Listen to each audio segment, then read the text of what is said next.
Okay, so now we leave the dry period and the pre-calving period, and we go to postpartum. And now we're dealing with an animal that has been genetically selected for milk yield. And that has been translated in terms of nutrition to this scenario. Back in the 80s, when the cow was receiving a diet, she was splitting the nutrients she was consuming, about 45% for maintenance, 55% for milk production. Today's cow, when she receives a diet, she has to make a tougher choice. She only has 23% of the nutrients she consumes for maintenance, and 77% goes to milk production, which means that we've increased the metabolic stress of these animals. Okay? There is less resources available for maintenance, less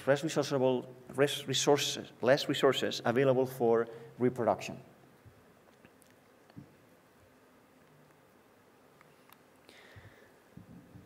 We can expect about 20% of our cows after calving to be anovulatory.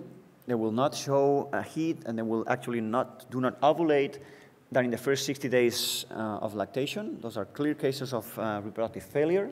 These cows, the reason why they do not ovulate is because they're not able to produce enough estrogens to come up with a peak of LH that will stimulate ovulation.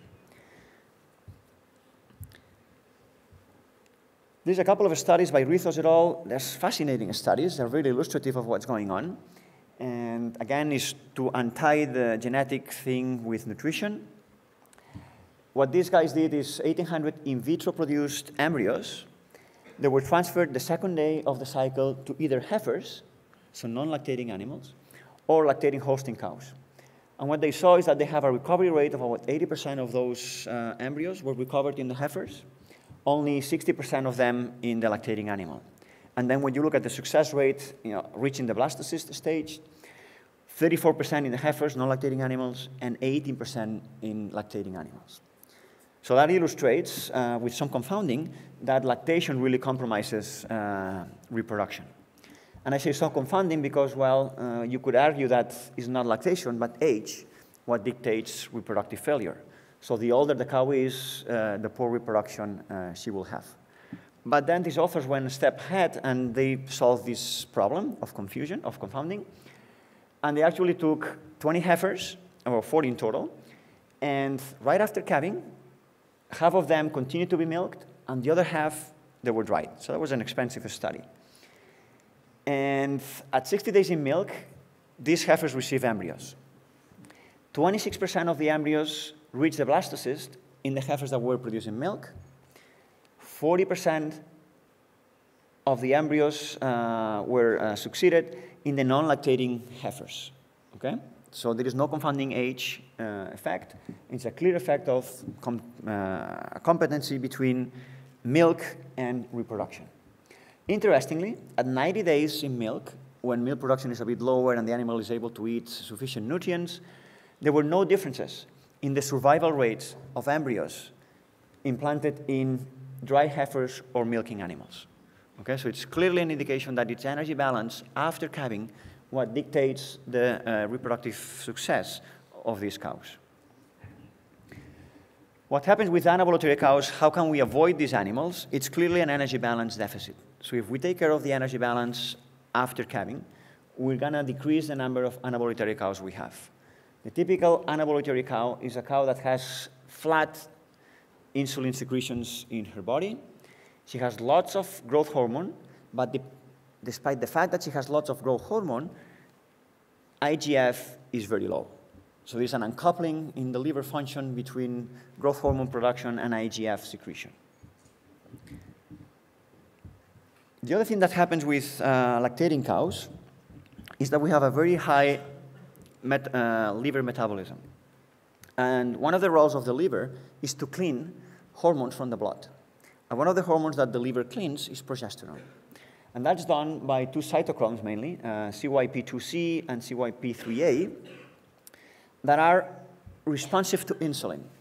In other words, if our cow has high insulin in her blood, insulin will block the action of these cytochromes, and therefore, the metabolism of progesterone, which is an active compound, into 20-OH progesterone or 6-beta hydroxyprogesterone, which are not active, will be reduced. Okay, so the more insulin I have in the blood, the less progesterone I will remove from the blood, and the greater my chances of becoming pregnant will become. Is it sufficient to have high insulin levels in blood to do this? Yes and no. Okay, we're dealing with an animal that is lactating, and by definition, all lactating mammals are insulin resistant. That means that the body does not respond very precisely or very accurately to insulin. So you need more insulin to elicit the same response in a lactating animal than in a non-lactating animal. In addition of that, our cows tend to be more insulin resistant than they used to be in the past. By selecting for milk production, we've selected animals that are more insulin resistant. And there is also some slides that I'll show you later. The way we're feeding our cows today might have also lead to have greater animals with greater insulin resistance. So anyway, the message here is that if I find ways of increasing insulin in the blood of the cows, I will find an effective way of increasing my blood progesterone. And that can be done effectively by propylene glycol addition in the diet of these animals, or just feeding propylene glycol directly. If we put propylene glycol in those animals, we can have a lower activity or expression of these cytochromes, and therefore we're going to have more progesterone in the blood. Okay, now let's go to fat. Some authors have seen that when you look at cows with problems, they had a greater concentration of saturated fatty acids in their follicles. And that saturated fatty acids comes from body mobilization. So they speculated that if we minimize adipose mobilization, we're going to have healthier follicles.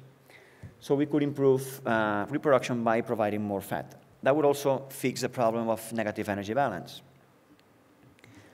I like better, though, the way of feeding glucose. Okay? Why? Because on one side, we're going to increase insulin in blood, and that's going to help reproduction. And also because the follicle, or the oocyte, for that matter, is only able to grow on two sources of nutrients, glucose and amino acids.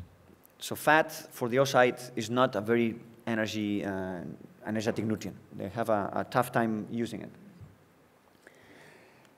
However, do not get carried away feeding lots of carbohydrate in your diet, because if you go beyond the limit, you're going to cause rumen acidosis, you're going to impair intake, you're going to increase negative energy balance, and your reproduction will go down. So how much carbohydrates can you feed safely? It depends on your ration and the structure of your ration, how much straw there is, how much forage, what's your NDF level. I would not go beyond 27% of the dry matter of a starch. And if I go that level, I would make sure I have about half a kilo, 800 grams of straw, chopped straw, in my diet. An effective way also to provide more glucose or carbohydrate sources for the oocyte and for keeping the reproduction going is propylene glycol, feeding 300 milliliters of propylene glycol once a day to really fresh cows, and on those that have beta-hydroxybutyrate levels in blood above 1.2 millimolar. So what these authors are recommending, that's pretty standard in many herds in Canada, they're doing that. They take a blood sample at day 5 after calving, and if the animal is above 1.2 millimoles, they get for 3 or 5 days 300 milliliters of propylene glycol per day. So cow drenching done in 3 or 5 days. You can test that on the site. There is Precision Extra. There is many devices that come from humans, for diabetic humans. You just take a drop of blood sample, put it on your machine, and on the spot, you get the value of beta-hydroxybutyrate of those animals. Okay. Another proposed alternative is to feed fat to cows. And I was mentioning before, because fat accumulates in the follicle, and that impairs reproductive performance. The results are mixed. There is conflicting results, partly because not all the fats are equal. So we have saturated fat, we have unsaturated fats. Within the unsaturated fats, we have omega-3, omega-6 unsaturations, and they all behave differently and have metabolic functions that are quite distinct. In this sense, the prostaglandins that are derived from omega-3 fatty acids, which are called the type 3 series prostaglandins, are less effective than those prostaglandins that are derived from omega-6 fatty acids.